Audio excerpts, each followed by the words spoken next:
Welcome to the Football Show on PLZ Soccer, sponsored by Arnold Clark. I'm Peter Martin. Alan Rough is alongside me, and Gordon Smith is here on this Thursday to talk about Scottish football and beyond. We'll discuss Champions League, among other things.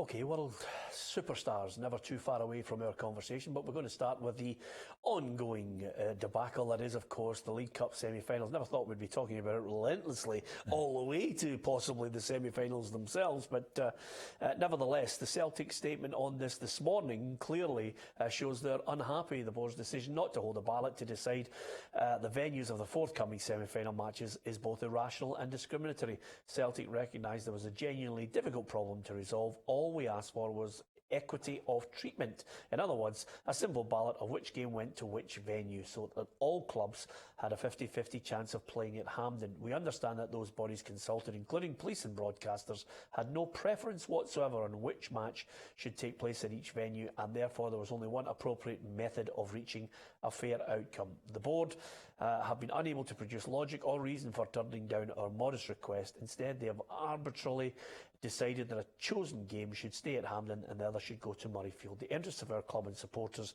have been subordinated to a diktat from the SPFL board, which is as unfair as it was unnecessary. So there's the statement. First of all, Gordon Smith, do they have a case for saying, look, let's have a simple ballot on this? Yeah, the one thing I would say that might have been something they should have done, but then you would say, right, who goes in the ballot? The four teams. You know what I mean? So the four clubs on the ballot that said, Rangers, where do you want to play? You know, Hearts would have said Edinburgh. No, but I don't think it's going to work that way. What it would have been with Aberdeen Rangers and Hearts Celtic, they would then first of all pick out the first one and say, okay, Hampden. It's going to be Hampden first. You mean a draw like that, rather than... And then they would pick out a number and say it's Hearts Celtic, Hampden. Yeah, you could have done that. I think that's what they were wanting. You could have done that, yeah. But, I mean, the thing was, I think what they wanted to do was have Aberdeen playing in Glasgow, because they suit them to get for always trains and all that sort of thing, and it saves Hearts. I mean, going across, it means that if you'd done it the other way about, if the games had been the other way about, there's three teams playing outside their own city, whereas now there's just two. Yeah, I think the laws of percentages here, Roughie, the greatest sympathy, I think, was with Aberdeen. Even if you got it to a situation where you're going to Murrayfield at 1:30, you know, there's a situation where it's tight. Aberdeen fans have to make their way down there. And of course, I don't really buy into the argument of it favours Hearts at Murrayfield. There's two teams who are playing against each other. I think some of this is all excuses and pandering to supporters. Yeah, I think the bottom line of the whole thing is that we are really suiting Rangers and Celtic just because they've got a European tie. You know, the reason that we're trying to get these games out the road, we wouldn't have this scenario of Rangers and Celtic weren't playing European football on a Thursday night. That's just as it is. It's happening. No, but that's the first part. I get that. Everybody accepts that. There's not even an argument on that, Roughie. No, I know. But it's the other part of it. The other part of it is, you know, it's Edinburgh. It's not as if they're getting dragged away to the other part of Scotland. You know, it's I'm sure the fans, as I said with the Aberdeen fans, when I said they will make an effort to get there, the Celtic fans will make the effort to go to Tynecastle, and both. It is getting a bit out of hand. Murrayfield, The stadiums will be full. You know, I know what the Celtic are having a wee... I don't know why. I don't know. The point they're trying to make is just to appease their fans, for me. I think it's because they've been told, as you say, Peter, rather than a draw and making it look as if it's fair, they're just been told, no, you're the one that's going to be in Murrayfield, and that's what's upset them. I mean, it's almost continually in this country trying to create some kind of siege mentality. If it's not a siege mentality, it's an injustice, it's persecution, it's a conspiracy theory. Yeah. Every club has one. Yeah. I mean, it's incredible the way we, first of all, go from one shambles to the next. But this one, has highlighted the fact that just get on with it, just play the game. Yeah, I mean, one of the options I felt was they could still have played one on the Saturday, and even Stephen Gerrard said... No, but that gets the excuse in, gone, oh, we're playing the Saturday, we've played on the Thursday. Well, Stephen Gerrard said they should have a draw to see if it's Rangers or Celtic play on the Saturday, but I already made the point, no, if anybody's going to play on the Saturday, it should be Rangers, because they have a European game at Ibrox on the Thursday night, so they don't have the travel. But if Hearts beat Celtic at Murrayfield, does that automatically give them the chance, Celtic, to say, oh, it just favoured Hearts? It's not fair, they played there last season. No. You know, quite a few of the players that played there last season are away, and this is a Hearts side that's against a Celtic side that could outspend them double, treble that. They should ask Scott Brown. They say to Scott, would you rather play at Hampden or Murrayfield, Scott? Yeah, no, but that's the whole... He doesn't like Hampden, does he? That's the madness of it. I mean, he says he doesn't like Hampden. I'll tell you the worst thing about it, Roughie. Allegation here in the papers this morning is that the SPFL snubbed the police advice on the 2 games being played at Hampden in the first place. Yeah, again, you know, things are beginning to dribble out bit by bit. You know, I saw another story in another newspaper that said, a source said, and the police at the end of it said, tell us who your source is, because they're talking a lot of rubbish. You know, so... Yeah, but what did that source say? Well, the source said that... what did that source say? said that everybody had been notified about the whole thing. But can I tell you something, Roughie? And this is the one thing about it, and you would be naive not to understand this. I saw a headline saying Neil Doncaster's job's safe. Of course it's safe. He's the mouthpiece for the rest of the SPFL. Yeah. You know what I mean? I mean, who's going to sack him? He talks to every chairman and chief executive you can think of on a daily basis. If he needs to pick up the phone, or they were talking about this, he will have spoken to chairman and chief executives up and down the country. Yeah. This is a nonsense. The only way his job would be under any pressure, I think, is if it turns out and it said that it was totally his decision in all counts, but I won't be. I don't think he's daft enough to have done that, to say, right, this is my idea. No, that's what I mean. That's the only chance, and it won't be the case. He will have spoken to chairman and chief executives, and they can bleat on all they want. They'll not sack him for it, because they know exactly what he was doing. Yeah. You know, the board, all of them represent all the clubs. The whole thing has been a debacle on the basis of let's adhere to a contract which Hampden are perfectly legitimately putting on the table and going, you signed this deal, we need the 2 semi-finals. They're in the Europa League. Maybe you bargained on one of them getting to the Champions League, but you're in the Europa League, but you still signed a deal for the 2 semi-finals at Hampden. So if you can't play them there, give us the money. That's what's happened. Yeah. You think they're having to pay money for that? I've got to pay Hampden something, because... And Murrayfield will have to be paid too. If I say to you, I'm holding a party at your house and you're going to make £20,000 from it, Gordon, and I sign a document with you, would you produce a document when I say I can't make it? Yes, you probably there you are. When is it? Exactly, don't tell him.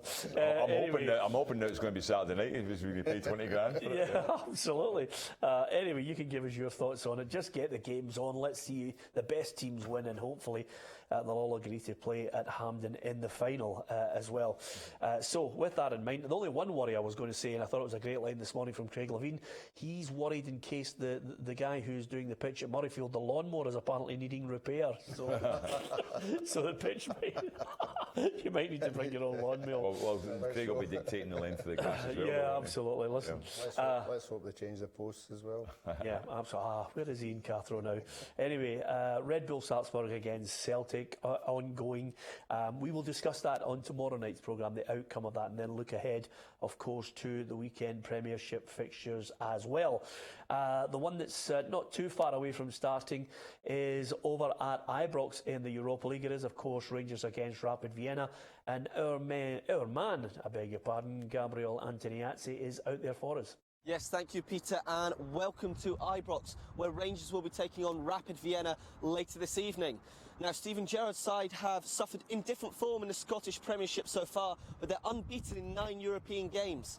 They've struggled away from home, but they'll be very confident under the lights at Ibrox this evening.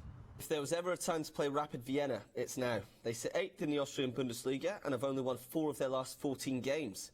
This poor run of form led to the sacking of manager Goran Juricin last week, who was replaced on Tuesday by club legend Dietmar Kubauer. Similarly to Rangers, though, they have excelled in Europe, beating Spartak Moscow 2-0 in their first group match. These two clubs have met once before, when Rangers beat Rapid 3-0 over 2 legs in a 1964 European Cup. Gerrard knows it won't be an easy game, but has urged his side to attack from the start. Well, they're a good team, a very good team technically. we expect a reaction from them because they've just appointed a new manager. Well, I'm not going to accept my team sitting back and just waiting for the game. I'm waiting for a moment to join in the game. We have to be on it from the first whistle to the last, and I've mentioned many a times how I want it to look and what I expect of them, but the players have got to go and deliver that, and I'm sure the supporters are wanting that themselves. In their last 3 games at Ibrox, Steven Gerrard's team have scored 13 goals, and they'll be looking to continue that form this evening. A big crowd there, Gordon. I don't buy into the Rapid Vienna not very good. Okay, they're in 8th. The stats, as Gabriel alluded to there, are one aspect of it, but they still want to try and put on a good performance. They've still got a pedigree. Well, they'll be decent. I don't think there's any doubt about that, but they're not quite the standard of Salzburg. Yeah. Salzburg are in fantastic form just now. I mean, even sitting top of the league with full points from every game. Not many teams can do that after 9 games to be sitting 27 points. But Rapid were the big team. When I was in Austria, they were the main team. Them and Austria Vienna were big rivals then. They were the main 2 sides. But they've fallen away a wee bit over the years. They don't quite have the same sort of quality of player, but they're still at a big club. And it'll be a hard game for Rangers. There's no doubt about that. It'll still be a tough match. Am I right in thinking, did Hans Krankel play up front for them? That is exactly who it was, yeah. Hans Krankel was a striker in those days, and he was tremendous. Yeah, really top look at class. Roughie's face. Do you remember him? Nah, bad memories of Hans Krankel. Yeah, why? He scored the winning goal for Austria against us at Hampden in the last minute of the game. Yeah, I have to say he was a great player. He was a really good player, good striker. Yeah, he was. It just came into my head there. They're a good team. I mean, when I went to Austria, 86, Krankel was playing, and they just, I can't remember, I think they might have lost, but they were in a European final that summer. They played in the European final, so they were a top side, but at the moment, Salzburg are the team with the money, and they're doing really well, and already having won their first game. But so did Rapid. They won their first match against the Moscow in the first game of the group stage as well. So this will be a tough one for Rangers, never doubt. Yep, okay, fingers crossed we get a positive result from Ibrox, and we can talk about a positive result over in Austria as well for Celtic. We'll discuss that on tomorrow night's programme. One thing we can discuss tonight, staying with Rangers in a sort of way, is Paul Gascoigne's been inducted into the Scottish Football Hall of Fame, obviously for the period that he spent here in Scotland as a part of that Rangers team that went on to 9 in a row.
Gordon Smith, was he world class? Yeah, I think he was. Most naturally gifted player. I'm not sure. I think he would come into category. Hoddle was in that era, I think, as well, who was also brilliant. But I think still, Gascoigne was a fantastic player. I don't think there's any doubt. I only played once against him, and I was thoroughly impressed. I played against Tottenham once, and I came off the field, and I would speak to people about it right away. I thought, that guy can play. I mean, I don't know, is he in the English Hall of Fame? I don't know whether he should, if he's not in the English Hall of Fame, I don't know whether he should be in ours first. Yeah. But he did come into a great Rangers team anyway, with a lot of other good players around about him, and he fitted in really well. So there's no doubt people, great memories of him in terms of how he played. Here's a question for you. I'm going to make it. I'm not going to ask you, Roughie, not because I don't want your opinion on it, but I'm going to ask Gordon. Was he better than Laudrup? I think it's very hard to choose between the two of them. They're different types of players. I think both deserve to be in the Hall of Fame. I think if I had to choose one or the other, I probably would think more reliable was Laudrup. at his peak. That's a different answer though. Reliable and the most gifted of them. Well, I think in terms of gifted, I think Gascoigne was probably more gifted. Yeah, I do think that. Yeah, I agree with you on that, Roughie. Yeah, I think when he came up here, we got him at the end of his career, but he was still head and shoulders above everybody else of the foreign people who have come in, the Laudrups, the Larsons. He's up there with them. If you push me on, should he be in the Scotland Hall of Fame? I might be struggling to say yes. Why? About 2 or 3 years in the game up here. I'm sure there were a lot of people who have played in the game up here, Scottish, 10 years, 15 years, 20 years, service to our football. I don't ask me who, but if you sat down and thought about it, I would probably think of 2 or 3 people who should be in before him. Yeah, but it's a meritocracy based on their contribution, their ability. I mean, surely, I know because I'm on the panel, you know, and more often than not, you sit down and you think, okay, what has that person contributed to the game? Where is his status? Our game. In the 2 Scottish, years he was here. In the years he was here till 98, what has he contributed? What standard of player was he in that period of time? And I don't know. I don't disagree with all you've said there, but if I was to seriously sit down and think of somebody who's been in the Scottish game for maybe 10, 15 years, I would put them in before I put Paul Gascoigne in. A lesser player? Yeah. Yeah? Yeah. I mean, if you look at a lot of people who we're going back to the war to find people who are Scottish to go into the Hall of Fame, you know, that kind of thing. But if you looked at all the players that I've played in Scotland, you know, even you take into account all the best Scottish players and you were putting a team together, Gascoigne might make even one of the best teams, you know. I'm not saying he's not the best. All I'm saying is he hasn't played in Scotland for long enough for me to be in the Scottish Hall of Fame. Yeah, but is that the criteria for you? Longevity? I don't know what the criteria is. No, but I'm telling you what the criteria is. The criteria is your contribution to the game, your status as a player within that period that you were playing, you know, and basically it's all levels. Yeah. You know, were you a great player? You know, over that period of time, what was your contribution in that period of time? Were you able to do it at a consistently high level? And I think for a 2-year period, he was phenomenal. Yeah. As I said, he was phenomenal. I'm not listening to your opinion, but I'm giving you the criteria. I might be wrong here. How many Scottish players who played down in England are in the English Hall of Fame? Well, that's another question that you have to look up and come back to us with the answer tomorrow. I'm going to do that because I've been interested to see if Kenny Dalglish or Alan Hansen or somebody like that has been voted into their Hall of Fame. So you don't like the Hall of Fame including people who are not Scottish? No, I don't have a problem with it, but I would just like to know how many Scottish players are in the English Hall of Fame. Why? You would say Kenny Dalglish is as good as Paul Gascoigne. No, but I'm asking you why. Who cares who's in English? I don't care what the English are doing. If Paul Gascoigne's good enough to play up here and be in our Hall of Fame, I would expect Kenny Dalglish, who played down in England, to be in the English Hall of Fame. I don't care what the English FA are doing with their Hall of Fame. Criteria. No, the criteria for you is we're only putting them in if there's Scottish people in the English FA's Hall of Fame. That's a nonsense. No. Well, okay. Disagreement. Well, exactly. I have to thank you, though. You've elongated the programme 2 minutes that I never thought. And I'd like to thank one of our researchers who's just said Dalglish is in both. Anyway, Gazza, I think he should be in. I thought he was a genius. Off the park, that's another matter. But as I can remember at one meeting, if we're excluding anybody for their misdemeanours off the park, there's a lot of people who are not in the Hall of Fame at all, Gordon. Yes. You know, you can't. And I can hear Gordon Strachan echoing through my head saying the last thing you can do is look to footballers to be role models. Yeah, well, that's true. A lot of people don't think that. They always think, and I agree to a certain extent. I know that some of them get put in that position where they should be a role model and all that sort of thing, but there's some of them I just don't have the mentality to be like that. They don't think when they're off the field they have to be a certain type of person. So we're judging Gazza basically on what he's like on the field. Actually, off the field, he is a nice guy too. There's no doubt about it. He is a good guy. I'll give you the ultimate, and I'm lucky enough to have, interviewed him while I was at STV first time around, and I managed to chat to him, and I said, "Can I come down? You're at Middlesbrough." He joined Middlesbrough. And I went down to Middlesbrough to interview him. And Gazza, typical fashion, says, "Peter, meet me at 12 o'clock. So I'm there at the training ground at Middlesbrough at 12 o'clock. Gazza finished training and he came up, and I started the interview at 1:30. And the reason I started at 1:30 is because I watched him sign every piece of card, picture for all the kids who were there. Yeah. They were there to see him. Yeah. He was a magnet for them, and he had all the time in the world. He was possibly, some people say, he was a kid himself. Oh. You know, and another thing about it that I remember when we had him on the programme, Roughie, you know, even Walter Smith met up with Billy Connolly and he said, you know, how are you handling Gazza? And he said, well, you know, he's a genius. And Billy Connolly said to him, yeah, you have to work out a way to accommodate the genius because the genius won't accommodate you. Yeah. And I thought it was a fantastic line. Yeah, absolutely. No, I agree with you. He's such a nice guy. I don't think you'll hear any players that he's played with saying anything about him. No. You know, in a bad way.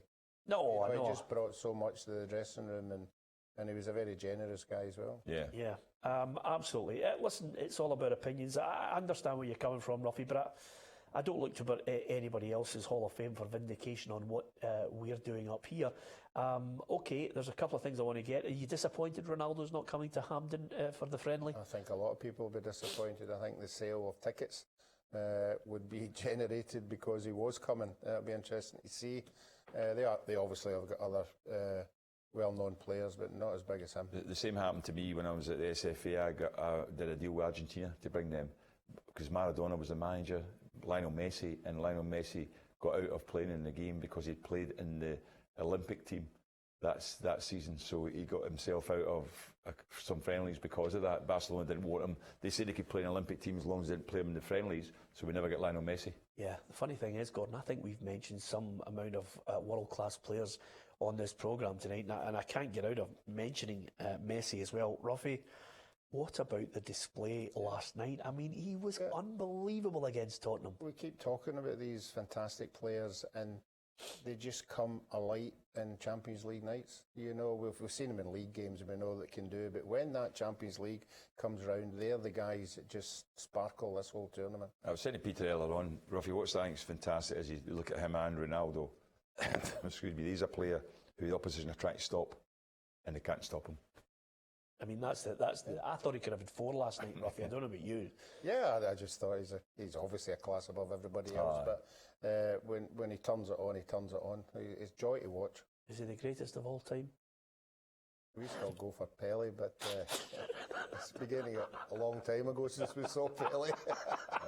Maybe Pele needs to come back and do something. Exactly. Probably still could. I mean, the strange thing about it, Gordon, is you do actually sometimes feel as if, as Roughie says, you're boxing yourself in as a dinosaur. But yeah. I would ask any youngster, just go and look up Pele at a time, and Maradona as well, at a time when players, and Cruyff, when players could be kicked senseless. Yeah. And the park that they were playing on was certainly not your hybrid surface that everyone's playing on nowadays. Although I have to say, Wembley was a disgrace last night. I think Messi is. I love watching him. I think he's an absolute joy to watch because he's a genius. So he's up there in that category. Pele, probably in terms of ability, allied to success rate, it probably comes out as the top one because of winning the World Cup as a 17-year-old and winning 3 World Cups and what he did, the number of goals he scored and all that. And he'd more to his game in terms of his strength and heading the balls as well, and his shot and all that. So Pele probably wins that category of it. But in terms of watching players, watching MD, I think Messi's the top one for me in terms of entertaining me. Yeah. Messi's the one that's the best to watch, I think. You've shifted, by the way. You've shifted on this programme. Gordon Smith, the man who wouldn't do a U-turn, is doing it now. It's almost like a Cruyff turn on the programme. Anyway, it's a great pub argument. And Roughie, me and Gordon will head to the pub now and knock lumps out of each other about who's getting into the Scottish Football Hall of Fame. Listen, he was going to fight with me when I didn't get him in the Scottish Football Hall of Fame, but he's there now. Anyway, thanks for watching the programme. Don't forget to subscribe to our YouTube channel. Thanks for watching.